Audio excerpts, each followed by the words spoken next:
Let's talk about volunteers and how we select, supervise volunteers, and the importance of all the volunteers in the church. Well, Jerry, when you think about it, our focus today is on volunteers, and the typical church has probably 20, 30, maybe 50 times more volunteers than they do paid employees. So there are many issues associated with volunteers, and there's so many of them that kind of magnifies the importance of what we're talking about. And we're going to talk about several of those issues today, and the first one is going to be on screening and selecting those volunteers. That's a very important issue. And it seems daunting. We have to screen 100 volunteers or 200 or 300 or 400 volunteers. It seems like an overwhelming responsibility. But the bottom line is, as you well know, that churches can be liable legally for the actions of those volunteers. And so it's very important, I think, for churches, before you put a person in a position as a volunteer, to vet that person, to screen that person, and to avoid the accusation that the church is liable on the basis of negligent selection for the activity of that person. Now, negligence is a legal term that simply means carelessness or a failure to exercise reasonable care. And the way that we see this come up in the church context with volunteers is in a number of ways. But I think most importantly, the whole issue of sexual misconduct with minors is number one, because you didn't screen this volunteer or these volunteers that you're putting in the youth group or in children's ministry. And another common one would be drivers. Volunteers that are selected by the church to drive, maybe children, maybe youth, without properly vetting them. Those are two common examples of negligent selection. So we've come up over the years with a number of steps that churches can take to rebut the allegation that you were negligent in selecting workers. Let me just mention 6 of those for you. And feel free to jump in here, Jerry. But number one would be, of course, an interview. If the person is not well known, for example, if the person was born and raised in your church, the interview may be not important. But if it's a relatively new person to the community, maybe a student at a local college, I think an interview is important just to get a feeling for who is this person and to assess his or her fitness and suitability to serve as a volunteer. And then a written application form that elicits a number of items of information. Most importantly, in my opinion, where have you worked in the past as a volunteer? And in particular, if they're going to be working with children or minors in your church, where have you worked with minors? For example, maybe you were a coach of a Little League team or a soccer team. Maybe you worked with scouts. Maybe you worked in another church as a youth worker. There are a number of venues in which people can work with minors. And it's very important to get that information on that written application. But just getting the information in and of itself is worthless. You got to do something with that, and that's the next step in our 6-step process, and that's checking references. And Jerry, I've seen a lot of churches, I think, err here, where they ask the volunteer applicant, give us the name of 2 or 3 references, and they put down names of people you've never heard of before, live in different states, and those references are next to worthless. In fact, they're maybe worse than worthless. They're dangerous, because according to the FBI profile on child molesters, the only adult friends of most child molesters are other child molesters. So what good are recommendations from those people that you don't know? So when I say references, I mean institutional references. Where have you worked with minors? That's why we ask that question on the application form. And then you follow up and you contact those other institutions where this person has worked with minors for a recommendation. Is this person fit or suitable for working with minors? Do you know of any reason why that would not be true?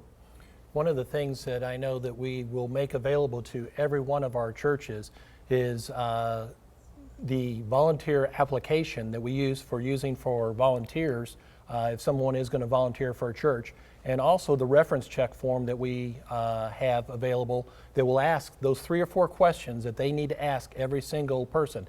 This form could actually be sent to a person, or it can actually be called and just written out by the person that is taking the information. I get several calls a year because of them knowing who I am. of people that are volunteering, and the same people will call me and ask for references. So it's the same questions, but it's real important to have those and to keep those on file in case you're ever named in a lawsuit. Oh, that is so true. I have found in my surveys I've done of church practices that, that's absolutely right. That, and to your point of how long do you keep those references? Permanently. That's permanent, yeah. There are some records that the church needs to keep permanently. This is one of them. Because of the so-called discovery rule, where victims of child abuse can sometimes, the statute of limitations doesn't begin to run until they realize that their psychological damages were caused by that abuse when I was 6 or 8 or 10 years old at church, and that can be decades in the future. I've dealt with a case recently where an accusation of child molestation came forth by somebody who claimed that he was abused in a church in 1977. And so I asked the church, get your policy for that year. Well, where in the world is it? You know, from that many years ago. That is vital information. One of the other things that they need to do besides just keeping the volunteer application and the references, and you just mentioned it right there, is make sure that they keep a copy of their policy, insurance policy that they have showing liability coverage. How many cases have we seen where we go back to the 1980s or previously, and the insurance company said, we have no knowledge of this. You've got to prove to that insurance company that you purchased this coverage for them, you know, or from them. So keep those insurance policies, especially for liability insurance, permanently also. Yeah, I think that's good. And I think it would be well, like you say, to make a copy and have that in a different location. So if there's a disaster, a hurricane, a tornado, a fire, you're going to still have a copy of that and safeguarded, hopefully in a storm-proof, fire-proof facility of some sort. And of course, you can scan it and digitize this information and keep it on off-site computers. Let's go to a fourth step that churches can take in our 6-step basic plan, and that's what we call the 2-adult rule. That doesn't mean 2 adults present at all times when children are around, but it does mean that a volunteer worker, youth worker, or children's worker is never alone with one child.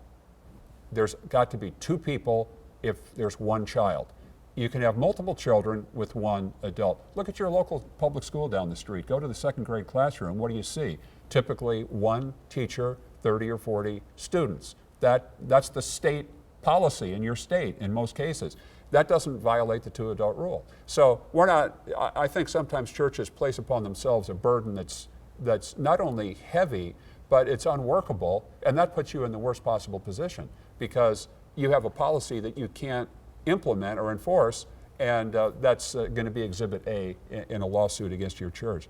Now, the 5th precaution is the 6-month rule. And by that I mean, we don't allow volunteers to work with minors who have not been a member of our church for a minimum of 6 months. It gives you a chance to know this person rather than putting people to work with kids that come in off the street. And then the 6th and final recommendation here to rebut the finding of negligent selection would be a criminal records check. You can use the term background check, but that includes a variety of things, including the reference checks we just talked about. But in addition to that, we recommend a criminal records check that includes a check of the sex offender registry, and that's the nsopw.gov website, National Sex Offender Public website, nsopw.gov, that you can look at all 50 state child abuse sex offender registries and see if the person that wants to teach 3rd grade Sunday school in your church is on a registry. Don't just look at your state registry. Look at all 50 states. They'll have color photos of people by name. You don't need their permission to do this. It's free and it's instantaneous. That's at a minimum what you need to do. But we also recommend you go beyond that and do the National Criminal File criminal records check to do an additional component because the sex offender registry only pertains to certain crimes.